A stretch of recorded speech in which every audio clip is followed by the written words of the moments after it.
Isaías 45.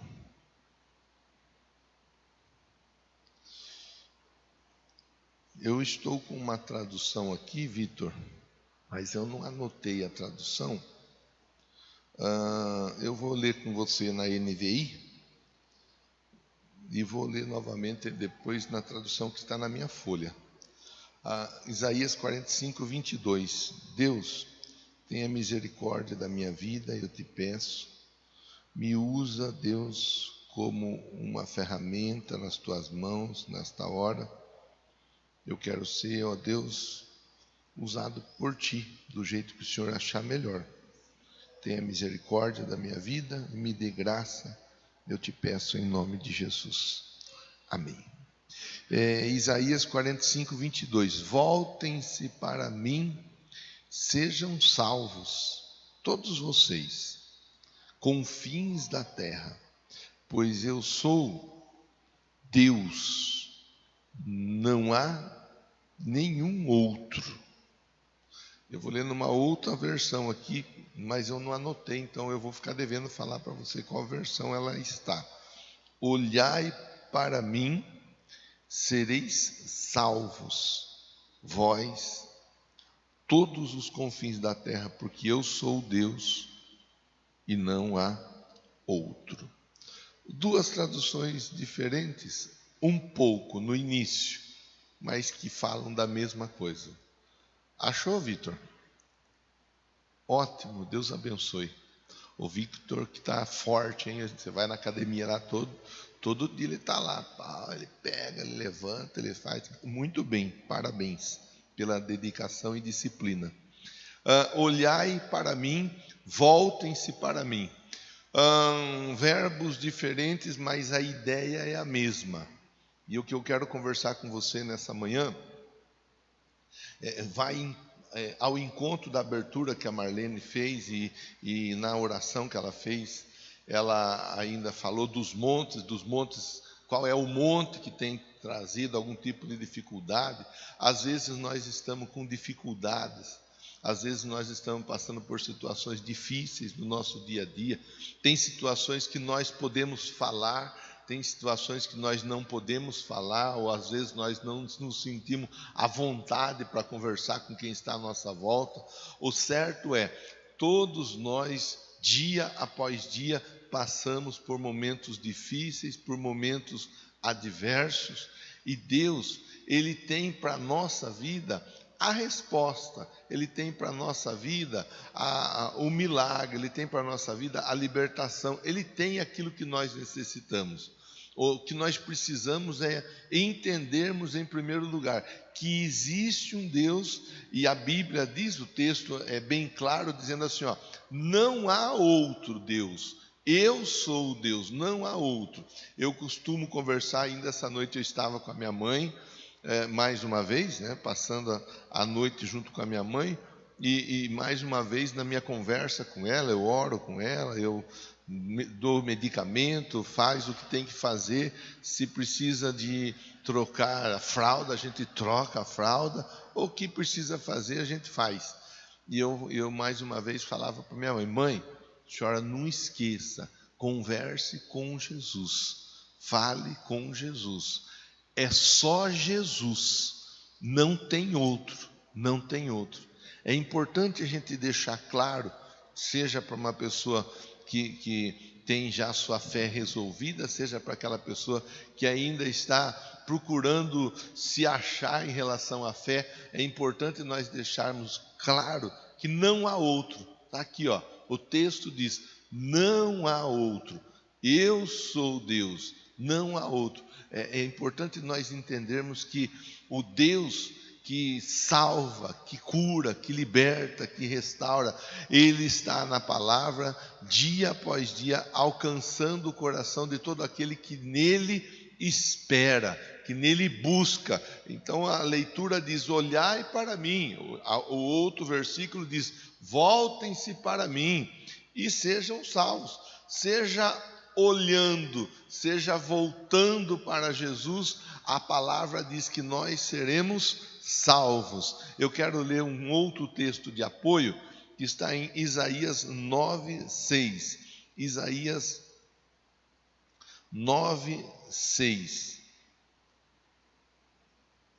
Isaías 9:6. Olha lá. Inclusive esse texto virou até música. Isaías 9:6. Porque um menino nos nasceu, um filho nos foi dado. O governo está sobre os seus ombros. Ele será maravilhoso, conselheiro, Deus poderoso, Pai eterno, príncipe da paz. Príncipe da paz. A palavra de Deus nos convida a olharmos para Ele nessa manhã, independente de como nós chegamos aqui, olharmos para termos uma vida segura. Vida segura, uma vida com segurança é aquela vida que está apoiada em Deus e na palavra dEle.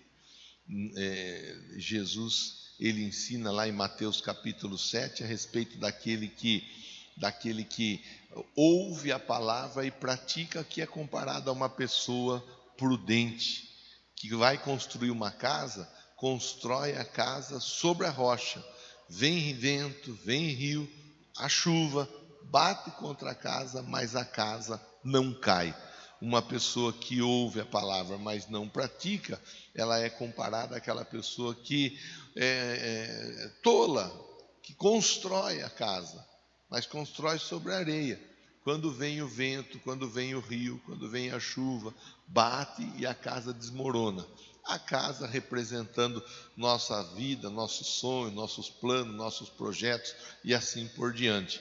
Uma vida sólida é uma vida edificada na palavra.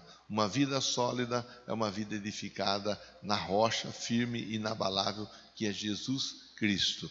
E cada pessoa, quando ela vai se encontrando com Jesus através do sacrifício dele na cruz do Calvário, cada pessoa que vai aceitando Jesus como o único e suficiente Salvador, cada pessoa que vai se envolvendo e desenvolvendo em Jesus o entendimento, o aprendizado a respeito daquilo que ele é, daquilo que ele faz, daquilo que ele tem para manifestar na nossa vida, essa pessoa, ela vai começando a deixar de lado o medo, a angústia, a opressão, até mesmo a depressão. Ela vai começando a deixar de lado as preocupações e ela vai começando a descansar em Deus. Essa semana a Débora, neta da irmã Roseli, me mandou uma mensagem, foi acho que no domingo à noite. Se eu não estiver enganado, foi no domingo à noite. Me mandou uma mensagem: pastor, eu tenho uma amiga. E essa amiga me mandou uma mensagem pedindo ajuda, pedindo oração de algum irmão ou do pastor, porque ela tinha assunto importante para resolver na semana, mas ela estava desesperada. Então a Débora me mandou mensagem: pastor, minha amiga está pedindo ajuda. Ela mandou o texto que a menina escreveu. Eu vi ali uma pessoa desesperada, e eu pedi de Deus a direção, e Deus, antes de mais nada, Deus me levou, me conduziu a conversar com essa pessoa da seguinte forma: eu mandei 3 textos, 3 falas, entre uma oração. O primeiro texto mandei falando a respeito de entregar a vida, entregar o caminho ao Senhor. Entrega o teu caminho ao Senhor e confia nele. A menina estava desesperada, a menina estava angustiada. Entrega o seu caminho ao Senhor. Confie nele, confie. Ele vai fazer, ele vai agir, ele vai operar o sinal, ele vai operar a maravilha. Daí, num outro texto, eu mandei falando assim: lança sobre ele toda a sua ansiedade. Ele tem cuidado de você. Não fique pensando demais no amanhã, não fique pensando demais no que você tem para resolver. Se você se preparou, se você resolveu fazendo aquilo que você tinha que fazer da melhor forma possível, não fique ansioso, não deixe a ansiedade tomar conta do seu coração. E eu ainda mandei um outro texto dizendo assim: sobre tudo que você deve guardar, Guarde o seu coração, porque é dele que procedem as tuas saídas. Às vezes nós ficamos desesperados, às vezes nós ficamos preocupados. As situações, elas vêm e elas batem contra a nossa vida, contra o nosso coração, contra a nossa mente, fazendo com que nós, ou tentando fazer com que nós fiquemos desestabilizados. Porque desestabilizados nós acabamos muitas vezes tomando decisões erradas, tomando decisões equivocadas. Desestabilizado, nós acabamos muitas vezes fazendo aquilo que não é para fazer. E depois, no final das contas, nós acabamos nos arrependendo. Puxa vida, acabei fazendo a coisa errada. Não sei por que eu fui fazer isso, não sei por que eu fui fazer aquilo, onde eu estava com a cabeça. Mas na hora do desespero, é muito fácil, é muito comum nós acabarmos agindo de uma maneira errada, de uma maneira equivocada. Eu tenho dobrado meu joelho ao amanhecer, quando eu levanto, quando eu dobro meu joelho, eu tenho pedido para Deus uma coisa: Deus, me dá sabedoria, me dá graça para poder resolver o que tem que ser resolvido. É o que eu tenho pedido. Eu não posso deixar que as dificuldades, que os problemas, eles ocupem a minha mente e digam assim: olha, você não vai vencer, você não vai conseguir, você não vai chegar, você não posso, você não pode, nós não podemos. Nós temos que estar com a nossa cabeça, com o nosso coração, com a nossa alma, o nosso espírito aquietado. Aquietai-vos e sabei que eu sou Deus. É fácil? Não, eu sei que não é fácil, porque muitas vezes a situação, a dificuldade, ela se apresenta de uma maneira tal, mas Deus está no controle da situação. Deus está no controle de tudo. Ele não abriu mão da nossa vida, Ele não abriu mão da nossa casa, Ele não abriu mão da nossa família, Ele não abriu mão de cada um dos nossos sonhos, de cada um dos nossos projetos. Aqui o texto, em Isaías, o texto é um texto profético que vai dizer: olha para mim, ou volte para mim. Quer dizer, se é para voltar, é porque talvez estava perto e foi se afastando. Volta, olha, coloca o seu olhar em mim, que você vai encontrar resposta, que você vai encontrar salvação.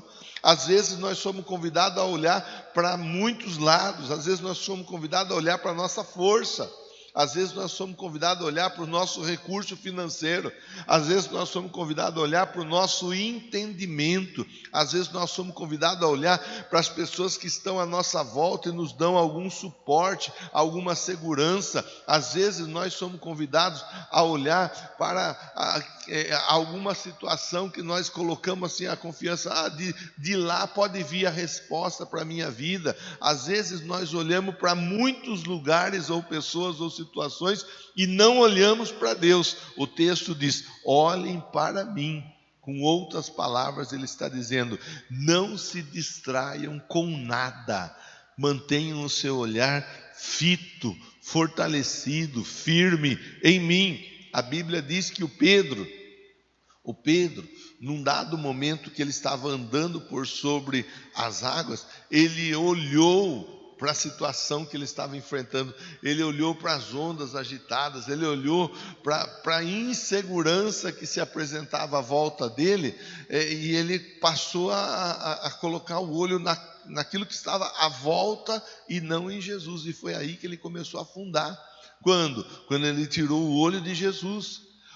Quando eu tiro, quando você tira, quando nós tiramos o olho de Jesus, a nossa vida começa a naufragar. Então, o texto dessa manhã, ele nos convida, em primeiro lugar, para nós podermos agora entrar no corpo da mensagem e desenrolar a história. Primeiro, olhe para Jesus. Se precisa voltar para Jesus, volte para Jesus. Olhe para Jesus, volte para Jesus. Fica firme com Jesus. Jesus, Ele é o caminho, Ele é a verdade, Ele é a vida. E ninguém chegará até o Pai. Com outras palavras, ninguém encontrará salvação se não for através de Jesus. O texto de Isaías 9 vai nos apresentar um Jesus que faz algumas coisas importantes. Qual é o nome de Jesus? Como que ele é chamado? maravilhoso, ó. Ele será chamado. Eu vou ler novamente e eu vou pontuar cada um desses pontos com você. Ele será chamado maravilhoso, conselheiro, Deus poderoso, Pai da eternidade, Pai eterno, conforme a tradução, príncipe da paz. Então, esse Jesus, ele tem alguns atributos que estão sobre ele, que fazem toda a diferença na nossa vida. Ele é Deus e ele é poderoso, mas o poder, a soberania dele está à minha disposição e à sua disposição. Em primeiro lugar, o texto diz que ele será maravilhoso. Se é maravilhoso, é porque opera maravilhas. Talvez o que você está precisando é exatamente disso, de uma maravilha. Tem que acontecer algo tremendo, algo sobrenatural, algo fora do comum na sua vida. Precisa de acontecer algo assim que até mesmo você vai ficar com a boca aberta. Pois a Bíblia diz que ele é maravilhoso, que ele opera maravilhas. E eu trago um texto que eu comentei até no domingo que passou, se eu não me engano. O Paulo e o Silas estavam na prisão, oravam e cantavam louvores a Deus, e os alicerces da prisão, que era uma prisão de segurança máxima, se fosse vista nos dias de hoje, era uma prisão de segurança máxima, ela teve as suas estruturas abaladas.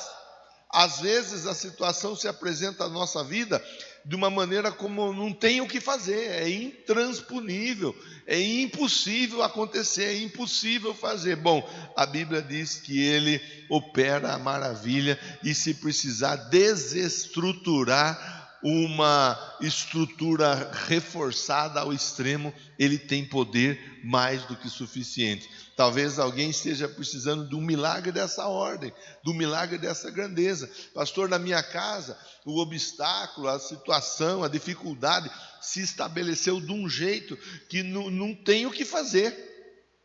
Eu não consigo ver uma saída, eu não consigo ver um caminho, eu não consigo ver o que vai ou o que pode acontecer na minha casa, na minha empresa, nos meus negócios, na minha vida financeira, profissional. Eu olho, eu não consigo ver uma saída. Deus já tem a saída preparada para você. Diga amém e diga graças a Deus. Segundo lugar, diz que ele é o conselheiro. Segundo Reis capítulo 6, do 8 ao 23, eu não vou fazer a leitura, mas eu vou citar o fato. Segundo Reis 6, do 8 ao 23, fala que o rei da Síria preparava emboscadas para o rei de Israel. E ali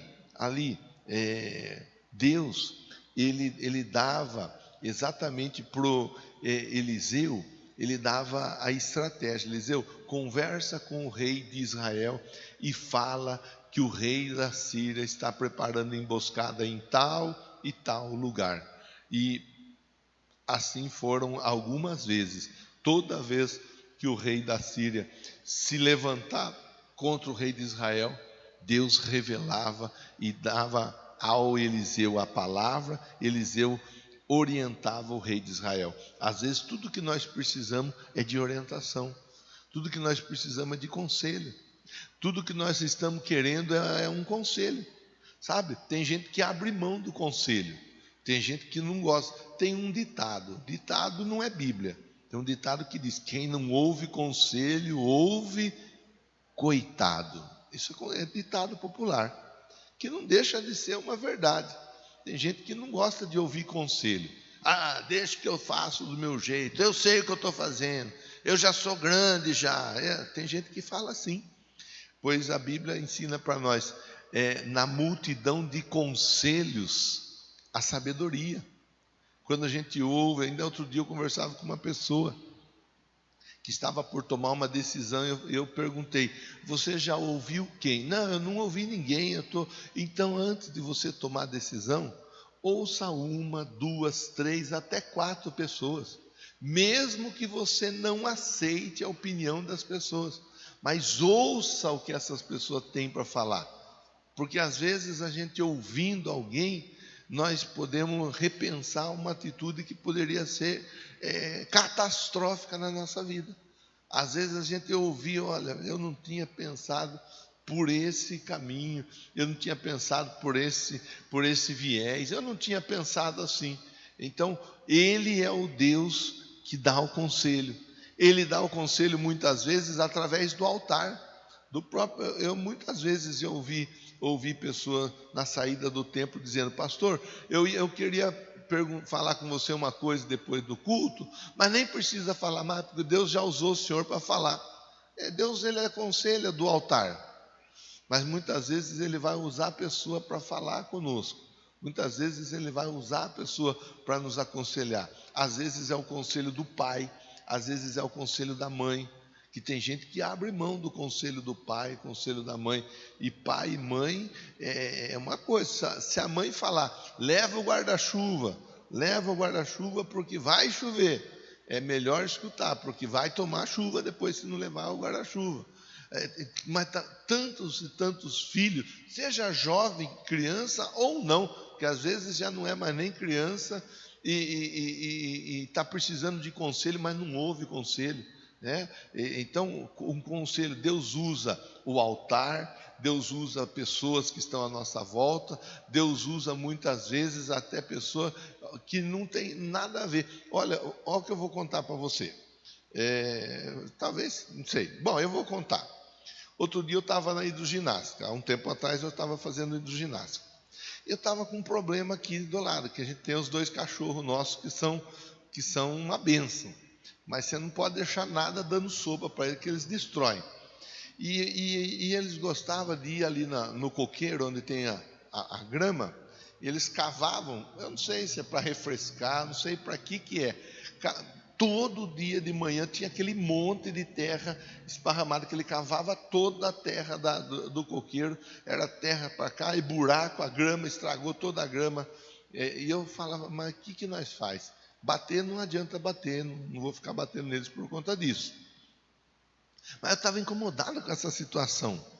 Aí eu estava na hidroginástica, estava lá uma senhora conversando com outro senhor, e aí estava falando de coisas semelhantes, que o cachorro estava estragando a flor dela, do jardim lá. Ele falou: eu pego o cocô dele, do cachorro, e ponho o cocô do cachorro na flor. E com o cocô não vai mais. Ela falou: era eles. Eu estava lá fazendo meu exercício com a orelha na conversa dos dois. Estava do meu lado, não tinha como eu não escutar. Eu não falei nada, não falei que em casa tinha o Adão e tinha a Eva, né? A hora que eu cheguei, o Adão tinha feito um cocô bem esculachado. Eu peguei o cocô, taquei o cocô bem na terra ali. Tampei, devolvi a terra tudo no lugar, taquei o cocô por cima. Você acredita que nunca mais ele foi lá? Nunca mais, está lá. Você pode ir lá, tem até roseira plantada agora lá. Vai lá e já tem rosa no jardim. Quer dizer, é uma coisa boba. Estou contando para você uma coisa boba. Mas eu estou contando para você uma coisa que Deus usou. Eu estava querendo resolver, mas não sabia como resolver. E Deus usou 2 pessoas na minha frente falando de um problema semelhante ao meu, e eu estava atento. E agarrei a benção. Para mim aquilo ali foi uma benção. Acabou o problema. Acabou. Pronto. Então, primeiro, Deus opera maravilhas.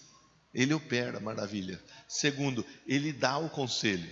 Nós só precisamos estar abertos a ouvir o conselho.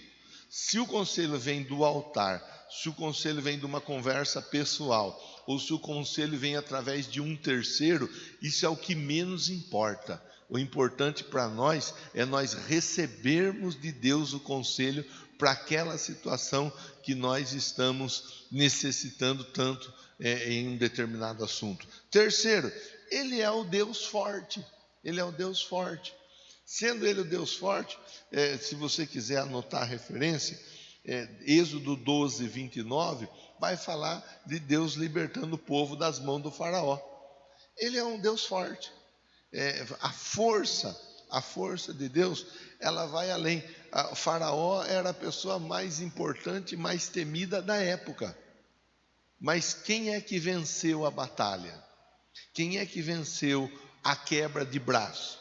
Foi Faraó ou foi Deus, através da figura enviada Moisés? Deus. Às vezes a gente se vê diante de uma situação que a nossa força ela é pequena. A nossa força ela não alcança. E muitas vezes acontece assim: nós não temos força suficiente para enfrentar aquela luta. Às vezes é até mesmo uma covardia o que fazem conosco. São de tantas formas, de tantas frentes. Muitas vezes a covardia, ela vem de uma maneira assim que você se vê, eu estou indefeso. Eu não tenho o que fazer, eu não tenho como agir, eu não tenho como trabalhar diante dessa situação. Pois o Deus que a Bíblia diz: olhem para mim e vocês serão salvos, voltem para mim e vocês serão salvos, diz que Ele é um Deus forte.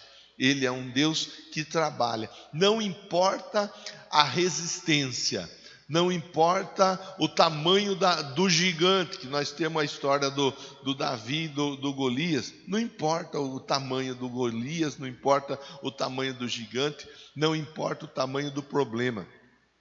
Alguém até notabilizou a frase dizendo: não diga que você tem um grande problema, diga que você tem um grande Deus. É por aí, é nós sabermos quem é o nosso Deus. Tem uma canção que diz, acho que nós cantamos no domingo à noite, minha memória ela anda esquisita. Eu tenho um Deus que não vai deixar essa luta me matar, o desespero me tomar, por mais pressão que esteja a situação, o controle ainda está na palma de suas mãos. O choro dura uma noite, mas a alegria ela vem pela manhã. Eu creio, eu creio. Ainda que a videira não floresça e não haja fruto na vide, e o produto da oliveira minta, todavia me alegrarei, todavia me alegrarei. É isso, é confiar em Deus, por mais difícil que a situação esteja, é acreditar em Deus. O quarto ponto fala a respeito do Pai da eternidade. Ele é o príncipe da paz. Não, o príncipe da paz é depois. Ele é o conselheiro, ele é o Deus forte. Aqui a tradução diz Deus poderoso, mas ele é o Deus forte.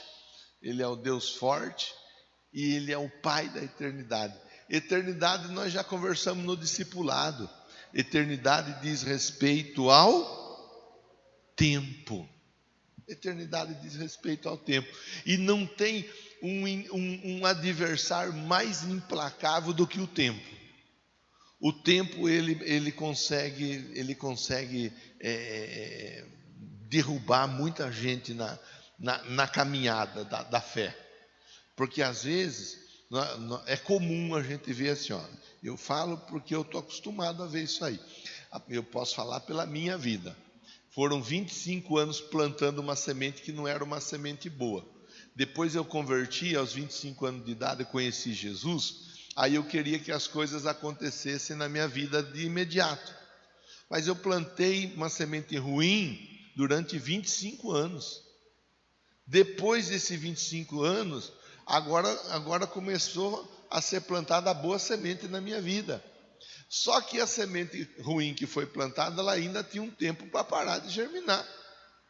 E depois do plantio da boa semente, ter o tempo para germinar, para depois vir a frutificar.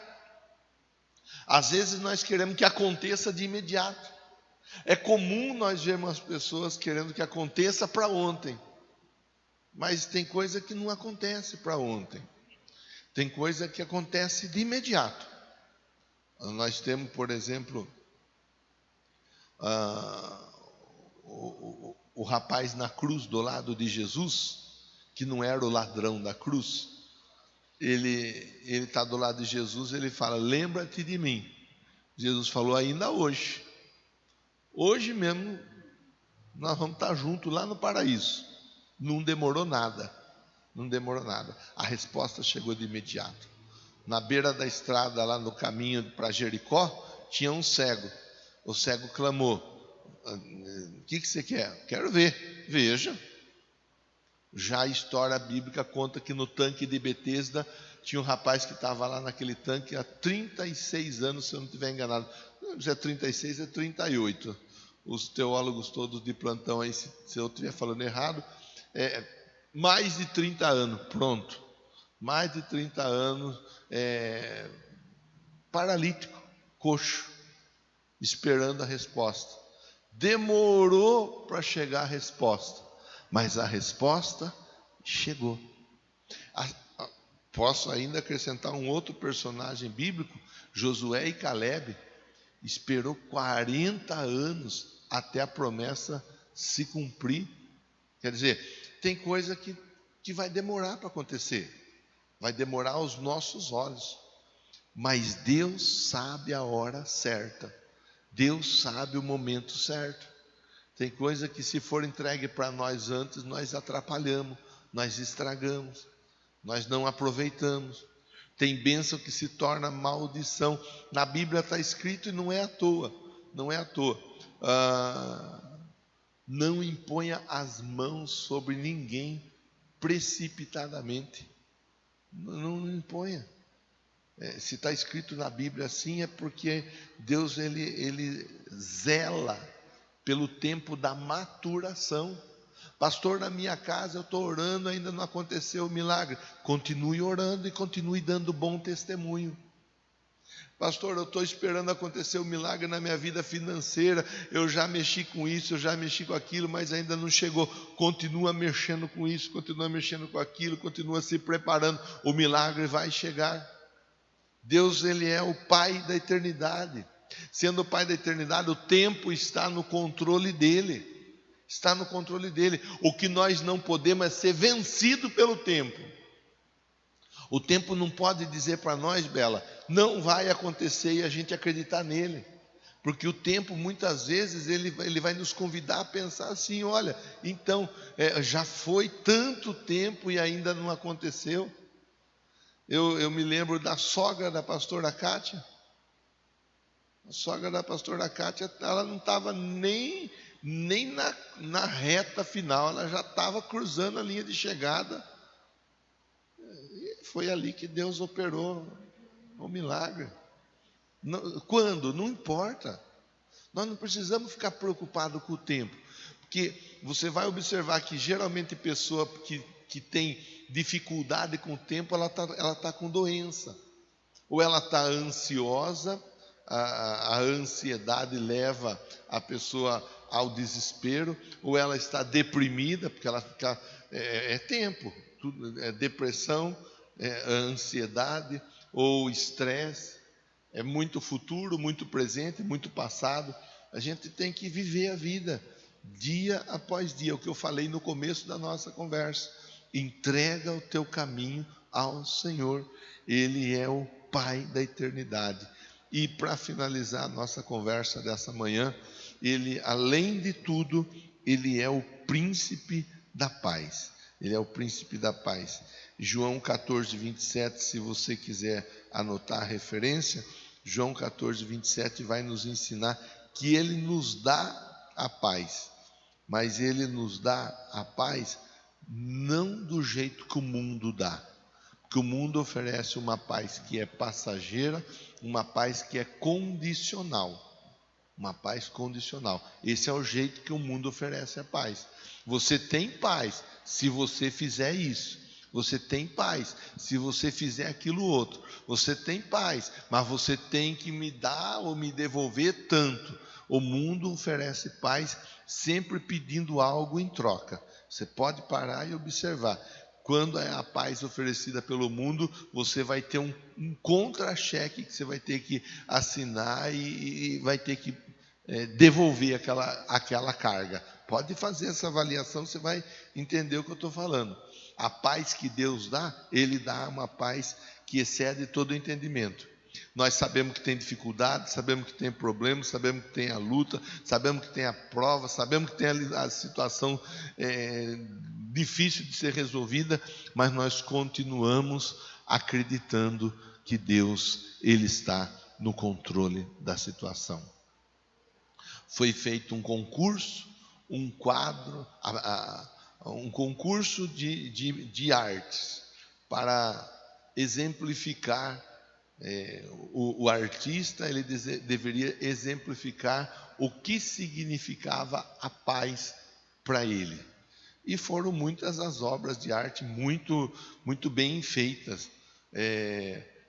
Teve aquele que desenhou um castelo, e o castelo lá no alto da montanha, impossível de chegar até o castelo, representando para ele a paz. Teve o outro que desenhou a paz, uma pessoa numa ilha deserta, e um sol, a água, o coco e a rede, aquela coisa tranquila. Teve gente que desenhou uma pessoa cercada por muitas pessoas armadas e oferecendo proteção. Aí teve um que fez um seguinte desenho. Ele desenhou uma cachoeira bem violenta, daquelas cachoeiras bem violentas.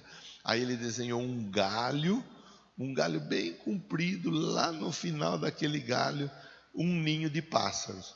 E no ninho do pássaro tinha a mamãe passarinha e o filhote passarinho, os dois dormindo tranquilo, em meio àquele mundaréu de água que caía à volta dele. Isso é a paz. É você conseguir dormir mesmo diante de todo o barulho que se apresenta contra a sua vida. O príncipe da paz, ele te dá a paz que excede todo entendimento.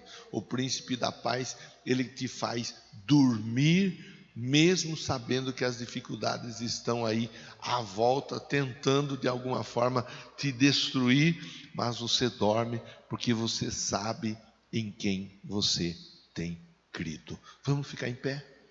Vamos ficar em pé. Deus, Ele é o Deus maravilhoso, conselheiro, forte, Pai da eternidade. Ele é o príncipe da paz. Esse é o Deus que você confia. Esse é o Deus que você busca. É esse Deus que fala com você na manhã de hoje, através da minha vida. Seja com você aqui dentro desse templo, seja com você através da transmissão. É esse Deus que fala conosco nessa manhã, dizendo assim: olha, olhem para mim, voltem para mim, vocês serão salvos. Ele está dizendo: vocês serão salvos, a resposta vai chegar, o milagre vai chegar, a bênção vai chegar. Olhe para mim, volte para mim. Eu quero orar com você nessa manhã, em cima disso que nós acabamos de pensar. Meu Deus querido e santo, muito obrigado, muito obrigado, muito obrigado pela oportunidade de nós pensarmos juntos nesta palavra tão especial do Senhor para a nossa vida. Quero te agradecer pela vida desse irmão aqui no templo, agradecer pela vida daquele irmão, daquela irmã, através da transmissão, agradecer porque nós temos essa convicção. O Senhor está cuidando de tudo, o Senhor está nos ajudando, e talvez algo que nós necessitamos exija de uma operação maravilhosa, algo fora do comum. O Senhor é o Deus maravilhoso. Talvez alguém precisando de um conselho, de uma direção, de um norte, o Senhor é o conselheiro.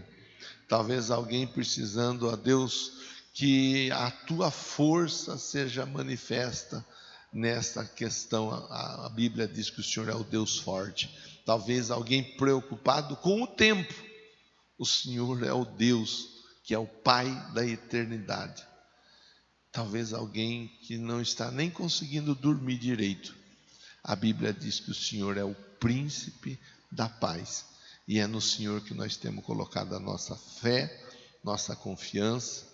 E eu tenho certeza que vai dar tudo certo, porque o Senhor é por nós.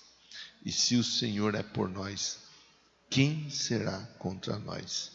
Ninguém.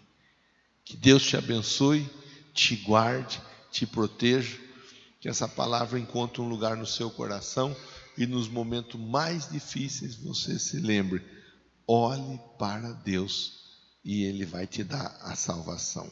Todas as palmas são para Jesus.